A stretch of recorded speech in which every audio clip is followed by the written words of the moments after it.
বাতি জ্বালায় দেয়। সুবহানাল্লাহ, এর নাম হলো নামাজ। শুধু তাই নয়, আল্লাহ রাসূল বলেন মান সাল্লা সালাতাল ফাজরি ফাহুয়া ফি জিম্মাতিল্লাহ। সুবহানাল্লাহ বলেন। আল্লাহ রাসূল বলেন কেউ যদি ফজরের নামাজ আদায় করে, ফজরের নামাজ আদায় করার কারণে আল্লাহ পাক রব্বুল আলামিনের এই জিম্মার ভিতরে আল্লাহর ওই বান্দা ভিতরে ঢুকে যায়। সুবহানাল্লাহ, আল্লাহর জিম্মার ভিতরে, আল্লাহর জিম্মাদারির ভিতরে যদি কোনো আল্লাহর বান্দা যদি ঢুকে যায়, তার কোনোদিন রিজিকের চিন্তা করা লাগবে? কথা বলে না। তার কোনোদিন রিজিকের চিন্তা করা লাগবে? সন্তানের রিজিকের কথা চিন্তা করা লাগবে না। বান্দা আল্লাহর জিম্মার ভিতরে ঢুকে গেছে, ফজরের নামাজ পড়তে দেরি, বান্দা যখন বাড়িতে যাবে দেখবে আল্লাহ কুদরতি রিজিক রেডি করে দিয়েছে। সুবহানাল্লাহ, নামাজ পড়িয়া দেখবে নাস্তা রেডি, নাস্তা পড়িয়া কাজকর্মে যখন কোদালটা নিয়ে, কুড়ালটা নিয়ে, গাড়িটা নিয়ে, বিভিন্ন কাজকর্মে নিয়ে যখন ঘর থেকে বিসমিল্লাহির রহমানির রহিম বলে বের হয়ে যাবে, আল্লাহ তাআলা কুদরতি ভাবে তার জন্য গায়বী রিজিকের ব্যবস্থা আল্লাহ করে দিবে।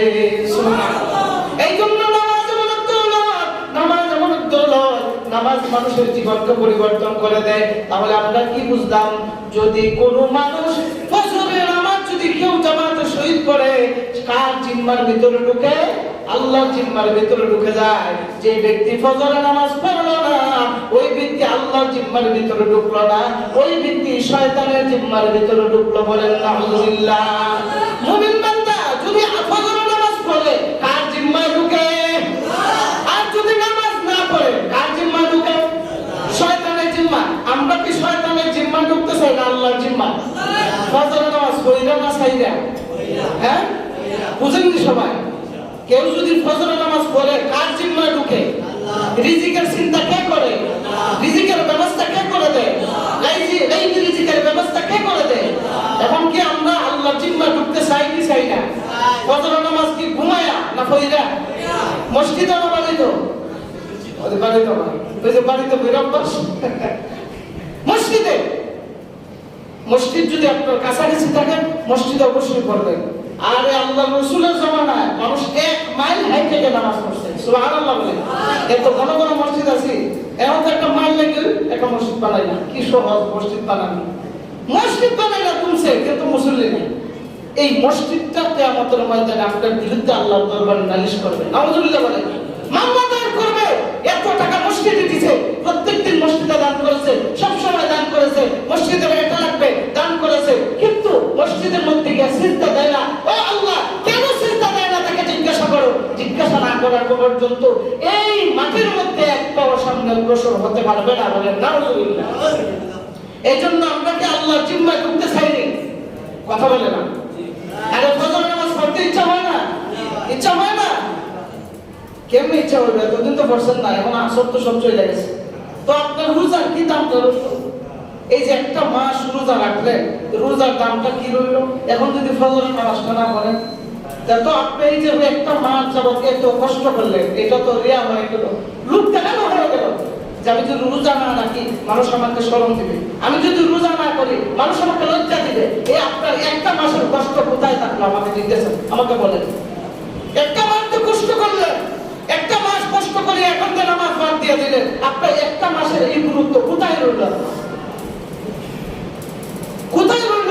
অথচ এই 5 ওয়াক্ত নামাজের মধ্যে সবচেয়ে গুরুত্বপূর্ণ নামাজ যেটা, ওই নামাজটাই হলো ফজরের নামাজ।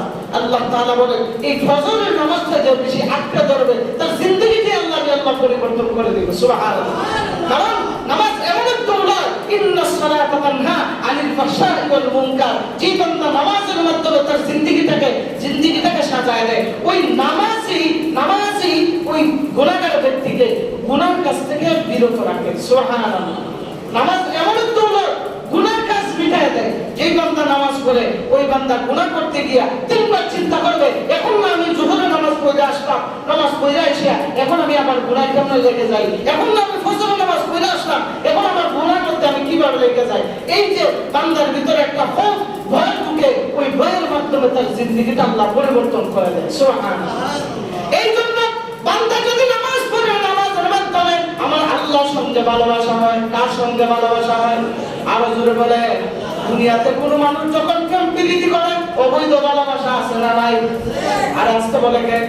অবৈধ ভালোবাসা আছে না নাই? আর আরে বাপ রে বাপ, এমন ভালোবাসা লাগে, খানি নাই ঘুম নাই, টেকায় হজর হজর যাইতেছে, মোবাইলে এত আলাপ করে খান ব্যাপার হয় না। আর মার সাথে যখন কথা বলে, বাবার সাথে যখন কথা বলে, দুই সাল কথা বলতে রেখে দেবো আর মারতাম না, রেখে দেবো। আর তার প্রেম প্রীতি যার সাথে বলে মারতে মারতে একদম খান ব্যথা হয়ে যায়, এর ফলে ছাড়ে না। কেন? তার প্রতি এমন একটা মহব্বত জন্মে গেছে, জন্মার কারণে রাত্রে 3টার সময় যদি বলে আমি একটু বিপদে পড়ছি, তুমি তাড়াতাড়ি চলে আসো, তাড়াতাড়ি দরজা গুছাইয়া দৌড়ে চলে যায়। কেন তুমি এত রাত্রে চলে আসছো কেন? তোমাকে আমি বেশি মহব্বত করি। আর এখন তো রাত্রে 3টা বাজে, না হয় রাত্রে 3টা, না হয় 2টা, তোমাকে আমি এক নজর দেখার জন্য রাত্রে 3টা লাগে না, 1টা লাগে না, 2টা লাগে না, আমি চলে আসবো। ঠিক তো তুমি পাবে আল্লাহর মহব্বতের বান্দারাও রাত্রে 3টা নাই, 2টা নাই, রাত্রে ওই কিয়ামুল লাইল তাহাজ্জুদের নামাজে দাঁড়াইয়া রাত্রে 3টার সময় আমার আল্লাহর সঙ্গে বিরোধ করা শুরু করে দেয়। সুবহানাল্লাহ। আল্লাহ তাআলা বলেন, আমার সঙ্গে যদি কেউ ভালোবাসা করতে চাও, আমার সঙ্গে যদি কেউ বিরোধ করতে চাও, তার 5টা কাজ করা লাগবে। কয়টা কাজ? আর হুজুর বলেন, 1 নম্বর কাজ হলো, বান্দা তোমার দিলের ভিতরে থাকবে আমি আল্লাহ, তোমার জবানে থাকবে আমি আল্লাহ। আমি আল্লাহ তোমার দিলের ভিতরে থাকবো, আমি আল্লাহ তোমার জবানের ভিতরে থাকবে। আল্লাহ পাক রব্বুল আলামিন বলেন, বান্দারে তুমি যখন দিলের মাধ্যমে তুমি যখন দিলের মাধ্যমে আমি আল্লাহর জিকির করবা, জবানের মাধ্যমে আমি আল্লাহর জিকির করবা, বান্দা তুমি যত জিকির করবা আমি আল্লাহ তোমাকে তত বেশি কাছে কাতারের মধ্যে নিয়ে আনিব। সুবহানাল্লাহ। আল্লাহ রাসূলের হাদিসের মধ্যে বলেন, যে ব্যক্তি মান ক্বালা লা ইলাহা ইল্লাল্লাহ মিআতা মাররা, যে ব্যক্তি প্রতিদিন 100 বার জিকির করবে লা ইলাহা ইল্লাল্লাহ, আল্লাহ রাসূল বলেন লাম ইয়াবআথুল্লাহু ইয়াওমাল কিয়ামা, আল্লাহ তাআলা কিয়ামতের ময়দানে ওই বান্দাকে এমন ভাবে উঠাবেন, ইল্লা ওয়াজহুকাল কামারা ফি লাইলাতিল বদরি, আল্লাহ তাআলা এমন ভাবে তার উঠাবেন, তার চেহারার মাধ্যমে পূর্ণিমার চাঁদের আলোর মধ্যে চমকাতে থাকবে। সুবহানাল্লাহ। তাহলে 1 নম্বর পন্থা কি পাইলাম? বান্দার অন্তরও থাকবে কি? আল্লাহর জিকির, জবানও থাকবে আল্লাহর জিকির। 2 নম্বর, কেউ যদি আল্লাহকে ভালোবাসতে চায়, 2 নম্বর হলো, ও বান্দা 2 নম্বর দলিল হলো, প্রতি বছর 1 মাস তুমি উপবাস থাকতে হবে। সুবহানাল্লাহ। প্রতি বছর আমরা 1 মাস উপবাস থাকি কি থাকি না? কোন মাসে থাকি?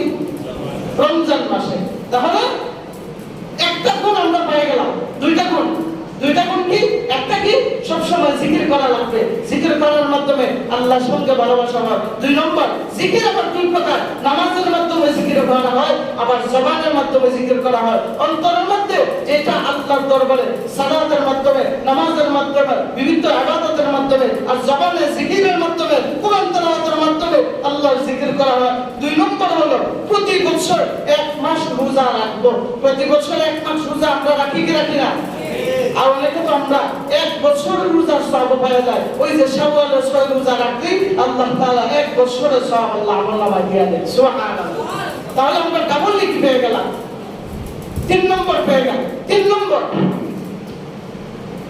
প্রতি বছর 1 মাস রোজা রাখবো। 3 নম্বর হলো যে মাল যাদের আছে এই মালের 40 ভাগের 1 ভাগ দেওয়া, ওইটা কি? যাকাত। ওইটা কি?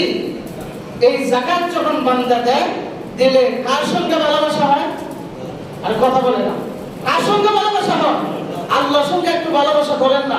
দুনিয়াতে অনেকের সঙ্গে ভালোবাসা করলেন, তাও ভিতরে স্বার্থ থাকে, কিন্তু আল্লাহর সঙ্গে যদি কেউ ভালোবাসা করে, আল্লাহর কোনো স্বার্থ থাকে না। সুবহানাল্লাহ। আল্লাহর কোনো স্বার্থ থাকে না। এই জন্য আল্লাহর সঙ্গে ভালোবাসা করতে হলে নামাজ সাইরা না দইরা? ফজরের নামাজ সাইরা না দইরা? এখন থেকে ফজরের নামাজ আসবো তো ইনশাআল্লাহ? না বাড়িতে বসে থাকবো? একটু কষ্ট ত্যাগ স্বীকার করেন।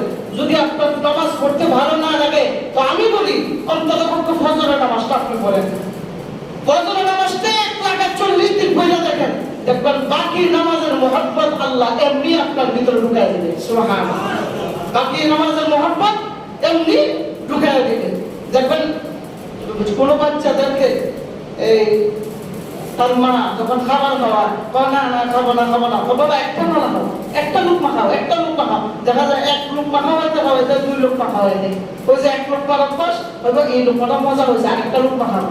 ঠিক তদ্রুপ ভাবে বান্দা যখন আল্লাহর ভালোবাসার স্বার্থে বান্দা যখন মসজিদে আসিয়া নামাজের মুসাল্লা দাঁড়ায় যায়, সালাতুল ফজরের মধ্যে আল্লাহর কুদরতি কদমের মধ্যে সিজদা দেয়, আমার আল্লাহ তাকে তার কুদরতি কোলে উঠায় নেয়। সুবহানাল্লাহ।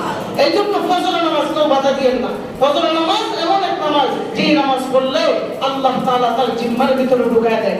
আল্লাহর রাসূল মুনাফিকদের কিভাবে বাছাই করতেন, মুনাফিকদের আল্লাহ রাসূল বাছাই করতেন। আল্লাহ রাসূল যখন ফজরের নামাজ আসতেন, ফজরের নামাজ পড়িয়া সালাম ফিরিয়া আল্লাহ রাসূল বলতেন, কোন ব্যক্তিকে আসছো, নামাজের মধ্যে আসছো, তখন সাহাবায়ে কেরাম যখন বলতেন ইয়া রাসূলুল্লাহ ওই ব্যক্তি আসেন নাই, তখন আল্লাহ রাসূলের চেহারা মলিন হয়ে যেত। নাউযুবিল্লাহ বলেন, চেহারাটা মলিন হয়ে যেত। আর তিনি মনে মনে বলতেন যে এই লোকের ব্যাপারে আমার খুব সন্দেহ ছিল যে ওটা কি মুনাফিক নাকি। ঠিক দেখা যায় আমার পরিষ্কার হয়ে গেল ওই ব্যক্তি আসলে মুনাফিক না হওয়ার কারণে, মুনাফিক হওয়ার কারণে এই জন্যই তো ফজরের নামাজ আসে না। তাহলে বোঝা গেল আল্লাহ রাসূলের হাদিস অনুযায়ী বোঝা যায় যে ব্যক্তি নামাজ পড়ে না, ফজরের নামাজও পড়ে না, ওই ব্যক্তি আল্লাহ রাসূলের হাদিসের ভাষ্য অনুযায়ী কি মুনাফিক। এই জন্য আমরা বলি না মুনাফিক, তো আল্লাহ রাসূলের হাদিস অনুযায়ী আমি যদি এমনি কোনো মুনাফিক হই, আপনারা জীবনে সহ্য করতে পারবেন না? সহ্য করতে পারবেন না। আচ্ছা মুনাফিক হই না, তো আল্লাহ রাসূলের হাদিস অনুযায়ী দিকে তাকাইলে মুনাফিকই হয়ে যায়। এই জন্য ফজরের নামাজ আর কেউ বাদ দিব? একটু কষ্ট করে মসজিদে আসেন, আয়েশা দেখেন আল্লাহর দরবারে কাঁদেন। অনেক সময় বলেন হুজুর আমার তো রুজি হয় না, আমার তো রুজির ব্যবস্থা হয় না, ঘরে কোনো তো খাবার নাই, কি করব? আরে ভাই আপনি নামাজই বলেন না, আপনাকে আল্লাহ দিয়েছেন কি বলবো? আপনি তো আল্লাহর জিম্মার ভিতরে নাই।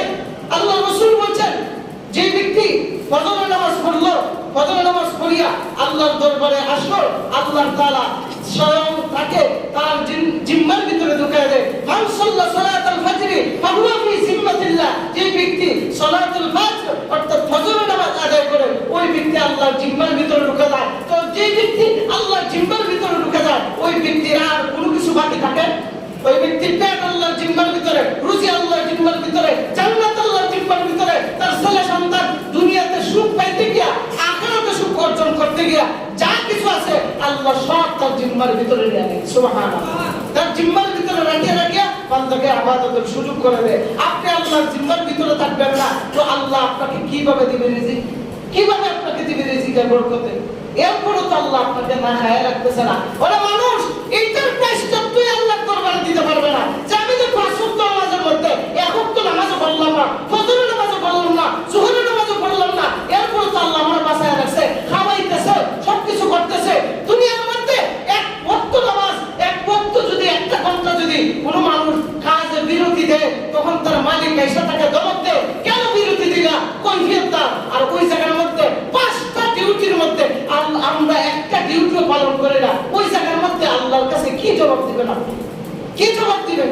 এই যে জুমার নামাজে কত সুন্দর সারিবদ্ধ হয়ে সবাই চলে আসবেন, এই সারিবদ্ধতা যদি এই ওয়াক্তি নামাজের মধ্যে থাকে, সাথে সাথে আল্লাহ সমস্ত রহমতের ফেরেশতারা চতুর্দিকে বেষ্টন করে রাখে। সুবহানাল্লাহ।